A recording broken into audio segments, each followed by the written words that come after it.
Welcome back to Mac Music Review. It's kind of hard to see my face because the sun is shining directly at me right now. Before hopping the review, just want to say there's going to be some stuff down in the description. If you're interested in how the channel works, all that good stuff, it's going to be down in the description. Today we are looking at the album Aim and Ignite by Fun. Here's the album cover.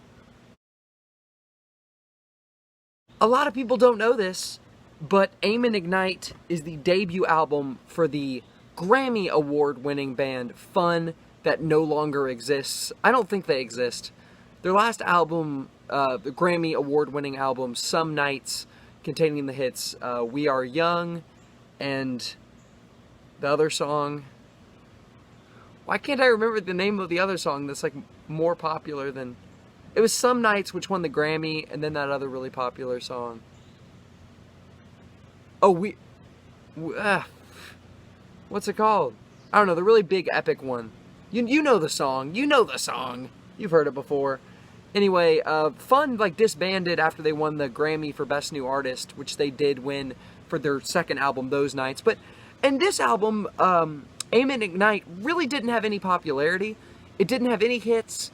Basically, nobody talked about it. Nobody knew it existed when it came out. It was an unsuccessful album. Which is kind of a shame, because we'll get into that. Anyway, this album doesn't really have any popularity or success. And it's got 10 tracks. It's a little bit over 40 minutes long. You're like, hey, wait a second, 10 tracks, a little over 40 minutes? Sounds about right. But the reason you might be like, that's a little bit long, and that's because the last song is nearly 8 minutes long. It's 7 minutes and 48 seconds. It's crazy. The last song is super big and long.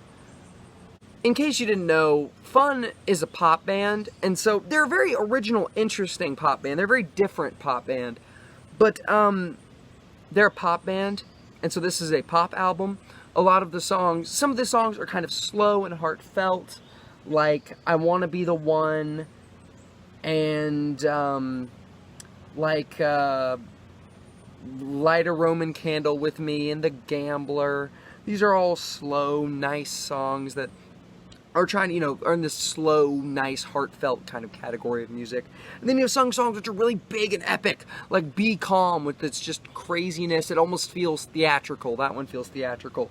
The bombastic closer, Take Your Time, which just has this really energetic, crazy music.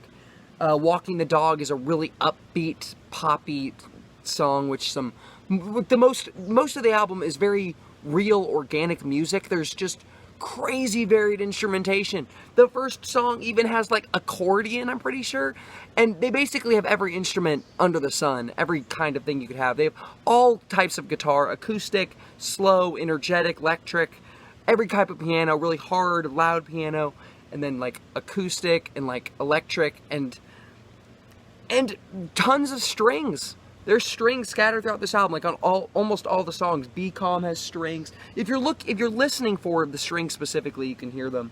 All the Pretty Girls has strings.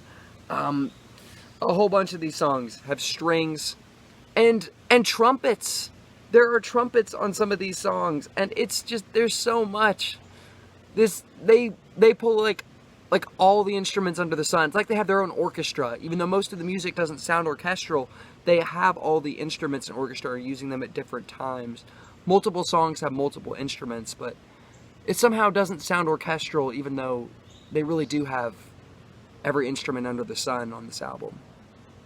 Aim and Ignite was released in 2009, kind of a few years before all the crazy electronic influence that has happened on pop music, where everything is made on a computer, all the beats are electronic, all the music is electronic. This is an album that sounds super organic compared to other pop albums, and it really has that going for it. This is some really organic, really interesting music and instrumentation. And also with it, not just instrumentation, but they also have a lot of backing vocals and vocal effects, where they'll literally just have vocals and they'll use vocals as an instrument. And that really is one of the most effective ways. That's one of the most effective types of music, I think, is just vocals used as music. And they do that on several of these songs, especially the first song. The first song is really interesting. It literally sounds like like a song that was part of a musical. It's about like a teenager feeling stressed out, super relatable. He's about to have like a panic attack. And it has like these vocals and these like teenagers, almost like other characters in the musical, even though this isn't part of a musical. It sounds like it could be from like Dear Evan Hansen. Like you hear these background people talking and saying a sentence or a line or two. Literally sounds like it's like straight out of a musical.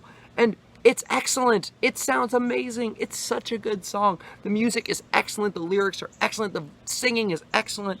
Just a great song.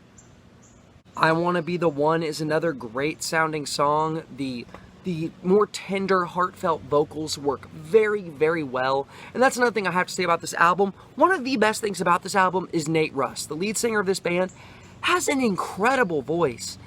It's super original. It's kind of quirky. It's kind of weird. It's not a voice that it's a very original, interesting, quirky voice, and it's very emotive, and that really goes very well with this album, with the lyrics, the emotive lyrics, the emotive music. It's just the organic sound of this album, these organic, interesting vocals really add to it. And I can understand if you find it annoying because it's so different, it's so original, but I think it's amazing. I think he's a great singer, and he just brings this album to life so well. The music, already very lively. The lyrics, a lot of them very lively and emotive, and his vocals just add to that so much, especially on songs like The Gambler. Every time the album is more slow, every time it tries to be more heartfelt, the music is more simple, his vocals shine even brighter, and it sounds so good throughout most of this album. Just really strong vocals. Compared to most pop music, compared to 95% of pop music, this is a really, really good pop album. The music is just so organic. It's so real. Instead of using all this electronic instrumentation, they literally use just instruments. And they don't just use one or two instruments. They don't just use acoustic guitar or, electric guitar and piano, electric piano or regular piano. They use every type of guitar, every type of piano, strings, trumpets at some points. I mean, literally accordion at one point. They use backing vocals and all this vocals as an instrument.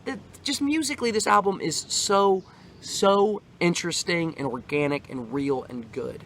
And vocally, it's really, really good.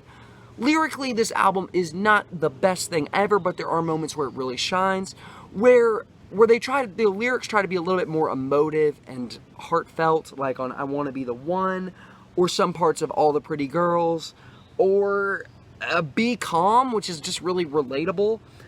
Light a Roman Candle with Me, and The Gambler, a really heartfelt song, a really heartfelt love song that tells a story. They just work really well. The lyrics work really well. Other places the lyrics are, your typical pop love song lyrics, but not really typical. The themes are typical, but the way they're done is more interesting and original. So lyrically, once again, this is better than most pop music. I only have a few problems with this album. Only a few. I think Benson Hedges, I'm not a big fan of some of the blasphemous language on that song. As a Christian, that kind of bothers me. It's kind of unnecessary, and it's just it doesn't really do the song a whole lot of good. And then you have All the Pretty Girls, which at first, the opening of this song is so annoying sounding. Like, it just sounds so annoying, but honestly, the song gets better if you give it a shot, if you really listen to it all the way through. But originally, it can sound kind of annoying. At least I'm not as sad as I used, in parentheses, as I used to be. The female vocals on this song are cringy. They are a big turnoff. They make you want to turn off the song. Once more, if you stick with this song, it has a really good ending part. It gets a little bit more sincere and kind of sad and contemplative in the lyrics near the end, and the music slows down. And it's a really good ending to this song, and it makes it a good song, except parts of this song are pretty hard to listen to. Walking the Dog is the least, musically is the worst song. Musically, Walking the Dog is the worst song on this album. It just doesn't sound great. I mean, it sounds good. I guess it sounds okay. It just doesn't sound great, and musically, it's much less interesting than the other songs. And the music on this one, it's a little bit more electronic. It's the only place in the album where the music is a little bit more modern sounding, and it doesn't work super well. And then Take Your Time is a little bit too long. It's a little bit over dramatic. it is a good song. I would definitely say it's a good song. I just say it's a teeny bit too long and overdramatic. Besides that, Aim and Ignite is a really, really good pop album. Just really amazing music, really, really strong music, really strong vocals, especially for the genre that it's in. I'm going to give this thing 4 stars out of 5. Thank you for watching the review. Do you remember this band? Do you remember Fun? They kind of fizzled out of existence in 2012. And then Nate Russ did like a solo project. And I think I don't know what he's been up to, man. The other day, before I did this review, I was thinking about it, and I was like, I need to go check out his Twitter and just like see if or his Wikipedia page, and see if he's done anything, because he's a great singer, and Fun was a good band. They were a really good pop band. So, it definitely deserved Best New Artist, I think. So, I don't know who else was nominated. Probably some really dumb, unimportant people. That's normally a pretty lame category at the Grammys. But, we'll see what happens. We'll see if he has anything in store for the future. I'll definitely keep myself posted. Thank you for watching.